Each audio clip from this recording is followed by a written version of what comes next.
Hi everybody, you're now experiencing the Gretna Bill Show. Yeah, so we're going to 2900 Montecommon Road in Wilmington, Delaware, which is the home of the DuPont estate and mansion, and hopefully the site of this year's Escape from Granogue. I gotta ask Heather why it's called Escape, but at any rate, it will be the first Mid-Atlantic Super Series race post, or I should say during COVID. During COVID. So it's going to kick off on July 11th. We're going now today to interview Heather, talk about some of the precautions she's going to be instituting, and we're going to get a look at the layout of the course, and we're going to do a pre-ride, and we're going to present all that to you on this next episode of the Gretna Bill Show. Yeah, I think it's going to be interesting that everything that she has to do as far as precautions are concerned. I gotta imagine there's a laundry list, and it's exciting that we can still, consider doing it as we're moving out of things. But yeah, I think that I know that you had talked to me about her just taking a lot coming out just to make sure that it makes sense and people can feel safe in the race. Yeah, and it might prove to be. Hopefully it'll be successful, which I'm sure it will be, but it'll serve as a nice template going forward. So yeah, it's kind of exciting, right, Todd? Yeah, we got two reasons to be excited. Todd's back with the band today. Yeah, for a couple things. We're not talking about politics, we're talking about bikes, so that's cool. Right, and I've been warned, no more politics, I promise. I mean, I would vote for you. I will vote for you. I believe there was, I got a couple pictures from people that did vote for you at the primary for a write-in, so I know you at least got a few votes. But yeah, I mean, return as well. This is my first mountain bike race in 24 years. So there's a lot of new first. 96. Yeah, 96. That's when I tore the ACL, and that was that. Let me ask you this: what race was it? It was close to here. It was one exit up the turnpike. You tell me what it was. Was it French Creek? Morgantown. Morgantown at that motocross. Was it a motocross park? That was a fun race. Yeah, Morgantown, Pennsylvania, exit 10. Yeah, that was part of the series that year too. Yeah, it was. Yeah. So last mountain bike race, I'm gonna get back on the saddle. Ain't winning anything, but hopefully don't lose either. 24 years ago. 24 years. Yeah, first mountain bike race. So we're going to talk about bikes, which is why you watch the show. We're coming into the race course parking area. They've got tape up, or no? Bill, we're not even going to a race right now, and I'm nervous. I don't know why. Why would I be nervous? We're just going for a bike ride. It's a new place. I'm nervous too, dude. 2900 Mont Shannon Road. Is this everybody here? Is it pretty cool? Yeah. I was trying to say off. Destination Iraq. First thing I wanted to point out was this new off-road riding apparel fashioned here by Delane Paris. It's beautiful. Look at that. You got the cool shirt, baggy pants. Yeah. Yeah, the new Through It All kits for off-road riding. Got our Lupine. Lupine. You're on there, right? So tell us a little. Well, first of all, you can't. This place is not open to the public. That's what's so cool about this race. So it's kind of levels the playing field. So we've been privileged enough to do a pre-ride today. Delane's gonna lead one of the pre-rides. So how are you gonna do this today? What's on your schedule? You know the course pretty much. We raced here last year, right? Yeah, I raced the last 2 years, and I did a pre-ride last year too. So this is probably 4th or 5th time here. So yeah, hopefully we can find our way around. Won't get lost. Cool. Because nothing's marked, but we'll have fun riding around. It's a privilege. Yeah, it's so great to be here and riding because we don't get a chance to. Thanks very much, Heather, for organizing this. This is a great opportunity, right? Because this is not open to the public normally. Correct, and that's why we feel so privileged to hold this race here and have this pre-ride, which is June 13th. So getting in pre-rides just about a month ahead of time is a great opportunity. And without the humidity and this breeze, I can only hope it's like this in July. Yeah, for sure. Which it never is. This is always the hottest, one of the hottest races. Can we check out the map today while you're here? Absolutely. Let's take a look at that with the camera and have a little bit of an explanation. So, Would be great. Granogue, what's fun about Granogue is that each little place, each little section has a name.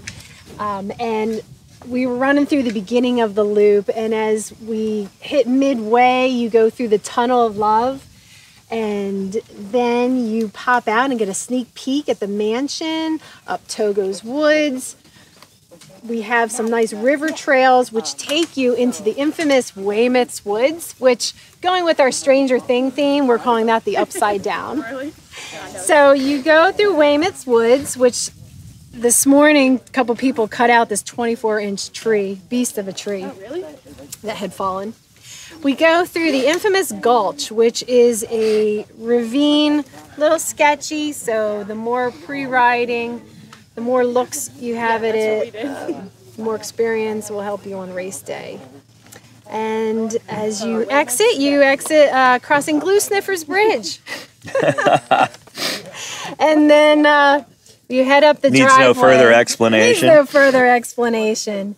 Oh, I will point out for any of our first-time racers, we will have a cutoff for them so they do not have to do the upside down, which can be a bit more challenging for your first-time racer. First-time racers will cut out right by Glue Sniffer's Bridge. There you go, Todd. And then what we do is we come up by this little cottage, and we're going to have a whole herd of unicorns set up, some with sprinklers and some just inflatable. So come out for Unicorn Lane. I didn't get the message. I'll be there. Anyone have any more unicorns? You're welcome to help us make this a really fun lane. You'll climb up the driveway. We are going to have some music at one of these spots around here. And that's always gives you a little more pep in your pedal stroke as you begin this daunting climb to the finish. And come up here, and this is that part where you mentioned, Bill, you have a choice. You can go up Munkle's Revenge, a short, steep part, or the serpentine up the driveway. And you can keep an eye on your competition, and it could be a very strategic move. And then those trails will merge. You'll go around the tower and drop down to the finish line, which will be in our epicenter area on the mowed grass. So it'll be basically, how many categories you have totally? We have Endurance, Cat 1, Cat 2, Cat 3, and Cat 4. So 5 categories. Within those categories, or at least the first 4, we've added a fun category, the Quarantine 15 category. Say the stay-at-home mandate puts you a little bit behind on your training. Have you been spending more time on the couch than the bike? Then the Quarantine 15 category is for you. Good one. No points, no series, no pressure. Just come out and ride. This class will push off at the end of Endurance if you want to be out there for 4 hours. Cat 1 if you want 3 laps. Cat 2 if you want 2 laps. Cat 3, did I say that right? And Cat 3 if you want 1 lap. And they'll push off at the end of those categories, and it'll just be like a nice paid bike ride in a beautiful estate. Beautiful. So when you start the Endurance is what, at 8 o'clock promptly? Yes. And so you're hoping, I guess we're all thinking that if we can kind of keep our distance in relative to all this, we can kind of stagger in, stagger out. And you've got the great start at the beginning that's nice, so you get timed. You don't have to push to the front of the line. You can maintain your social distancing. And you're saying, you know, usually there's a lot of spectators here, but we're not discouraging that. But what's your feeling on that this year? We can try to keep it to a minimum, right? Right. This year, in trying to comply with all the health and safety regulations, we would just ask, you know, racers attend with just their immediate support group. We're not really hanging out this year. You're basically coming and racing, enjoying your time on the estate. We're spreading you out as much as possible. We've run the numbers to figure out when we have these categories go off that there's limited number of people in the epicenter area. But we do have 400 acres and 7 miles, so we will be very spread out. Beautiful. Thank you. Thanks, Bill. Usually we park here and we park down there in that field, Josh. And then where we all put our team tents is up here, right, Heather? That's going to be the same? Right. So... And registration's going to be somewhere in the shade, yes. maybe? So we have, if it captures nice on your video, that whole, to the right of the driveway, from this intersection to as far as you can see, that whole area that's spread out on will have registration. We're working on contactless registration. So we're working with our insurance companies so no wet signature is required to minimize contact. Beautiful. And we have that whole area that's spread out on, trying to keep it simple. We're going to have a timing belt across the starting line so we can stage racers, say maybe 4 across and back in as many rows as necessary to give ample room. And as they, even if you're in the last row, as you roll across the timing belt, that's when your race starts. Oh man, that's a really great idea. So everybody doesn't have to push and shove to get to the front. Right. And risk contamination, potentially. Potentially, right. So this is going to be the prologue again, right? Yep. So we're going to go up that road, Josh, and then we go up that hill. If you can see, there's a hill up there. There's a little wood. And then we go kind of around back. And we come down by the tents. And then we come right here, right? Come up, yeah, you disappear into the woods, and then you come up behind this bus stop, so to say, up that grassy mowed grass to the left of the bus stop. You come up there. Yep, right. Hang, in that case, you'll be hanging a left. Yep. And then you head into a little nook of woods we call Gopher's Hole. And literally, there is a probably 1 foot hole in the ground on that track. Little gopher. So we might have to relocate him for the race. And there's cute names for all sections of the estate and stories of how those parts got named. That self-evident. There's Deputy's Woods because Bill Deputy. He carved those woods out. Nice guy. Yeah. We have a section on the other side called Owl's Nest. The estate calls it Garbage Lane, but there's a Owl's Nest back there, and we thought that name was a little That's awesome. more user-friendly. Up the infamous bamboo section of woods, there's usually some heckling. Right over in there. Yep. It's a real steep little climb. A little steep, punchy climb. And then we duck down, go by the swimming pond, and through the Tunnel of Love. Yes. Under the railroad tracks. Awesome. Oh, goodness. And you go on, come up Togo's Woods with a little pet cemetery. Their little brown and white dog of years ago has a little tombstone back there. So that's Togo's Woods, and the tombstone is there. Up to the greenhouse climb, we call it, where we have a family rest stop, or a family that runs our water stop, and they'll be equipped to provide water to weary racers. Although we are advising everyone, definitely ride with hydration packs. Again, be self-contained, limit contact. And then you got to make a choice. Still. Yes. There's the Velcro grass wall coming up to the greenhouse, or you can take to the right the smoother switchback kind of a climb, right? Exactly, up the driveway. So after Weymouth's Woods, you come up to finish your race, and you have a choice: Munkle's Revenge, or up the switchback driveway. So how long is a lap gonna be? Oh, let's see. So miles wise, it's around seven-ish, cool. Give or take. Oh, hey, we're trying to give you a little of the history of how mountain bike racing at Granogue got started. And here with me is fellow race promoter, race director, Tom Harvey. Thanks. I didn't sign up for this, so. No worries, man. Let her rip. How did it get started? History of Granogue.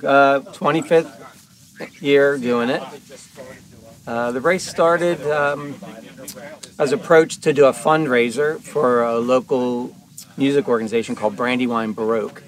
And they basically took their proceeds and helped gifted kids, excel and go on into education and music. And we did that for about 3 years, and it was pretty cool. So they had a chamber orchestra playing at the start finish. So there's, violins and everything, and then fresh fruit, and you know, it was definitely a first class event. And that went on for about 3 years, and they decided that not to do it. And was that called Granogue and to Bach? Granogue and Bach. Beautiful. As in Sebastian Bach. Yes, and then I figured, you know, property's just sitting there, and Mr. DuPont was okay with it, so I wanted to approach him. Like, well, how do you approach Mr. DuPont? And Right. I just looked him up in the phone book, and I called him. I called his house. He picked up the phone, and I asked him, and he's like, that'd be awesome. And then the rest is history. We've been running it ever since. It's had a couple renditions. I stepped away after about 8 or 10 years of doing it, and Mark Vittori and his crew ran it for 5 or 6 years, I think. Or Right, during thereabouts. one of that time, the name changed to Andrew Means Excellent Adventure. Yeah, so Right, the race quickly, though, it was never about making money, and even once we got into doing it ourselves, we always had a fund that we gave money to, and it was back then I had an employee who was killed riding his bicycle, and so it was a head trauma, so we would donate to an organization associated with him, and we named the race after him for a couple of years. His name was Andrew Mean. He was just a really awesome guy. And then had just various things. One year we bought shoes for kids in Ecuador. We've helped build the well in Africa. Donations accepted. And then we started introducing a beer garden at our event. And Yes. we needed a gathering license, so the Urban Bike Project helped us get the bike gathering license, and in return we supported their organization. Yeah. So we've been doing that, I think, since 17, 18, 19, and we're hoping to help support the Urban Bike Project About the last again this 4 year. or 5 too. years we've been donating to them. Yeah. So we always try to raise money for a good cause. Because it's such a privilege to be out racing bikes on this estate. Yeah, so great, man. That's great. So I never knew that whole story. I don't think most of us did, but yeah, we're psyched. July 11th, man. Let's do it. July 11th, yes. So, yeah, I mean, I brought 2 bikes because there's a lot of climbing in this race. It's a lot of short, punchy climbs. So I brought my Cannondale Scalpel, but like Todd says, I like riding this Yeti now with the dropper post, and it's not too heavy. But yeah, Todd, let's talk about your bike for a moment. Well, this is obviously a cross-country rig, and that's obvious, a 35-pound enduro bike for cross-country. But, you know, the one thing we've talked about doing on the show, and we just haven't done it, is doing like an unboxing and a bike build.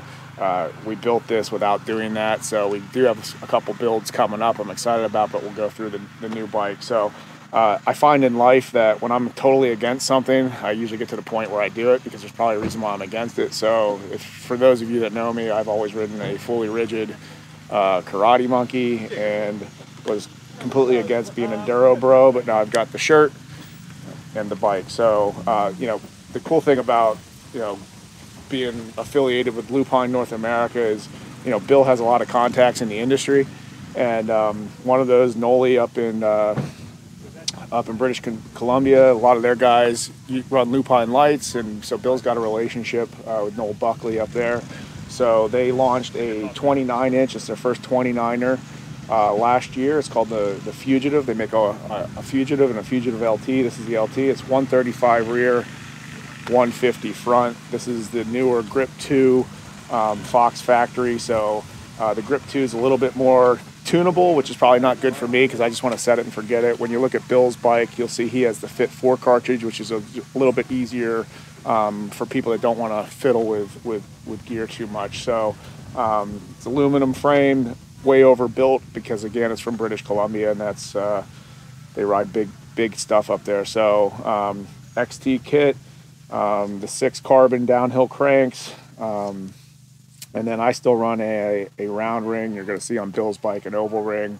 So Raceface, Chris King, we have a relationship again. The guys at I-9 run Lupine, and so we really like to support people that support us. So running running on this bike the Hydra hubs, the newer Hydra hubs, with what, 3 degrees of engagement. I mean, just almost, yeah, immediate engagement. And then on this bike, I went with aluminum Enduro 305 wheels with aluminum custom spokes. So that's the bike. It climbs great, not goes down great. Yes. So that's the bike. So then, you know, you look over to the familiar Yeti over here, Bill's new bike this year. You want to talk about that a little bit, Bill? Yeah, I mean, I put an oval ring on it. It's easier on my knees. So I told you I went back to a straight ring the other day, and I was like, wow, that doesn't feel right. It's better for climbing. It's better for like if you're going over obstacles. It kind of gives you that you know, that momentary, along with the Hydra hub, that point of engagement where you can kind of really stagger your pedal and then get over obstacles. But yeah, it's basically an SB 100, but I got 120 travel fork on the front. I got the Industry 9 hubs like Todd, and I got this down to 25.5 pounds. So yeah, so I'm going to give it a shot today. Got the good dropper post on there. XTR pedals. I'm going to give it a shot today and see how it goes, even though there's a lot of climbing today. And so the one thing we always talk about is make the 90s great again. And you know, the one thing that I think, one of my favorite things about I-9, you know, you got to look good when you're riding, and so they really make, you know, everything's customizable down to your wheels, your spokes. They make these nice stems that you can customize in 1 color, 2 color. So, you know, the fun thing about I-9 is you can be an individual. So that's the bikes. Let's go ride them.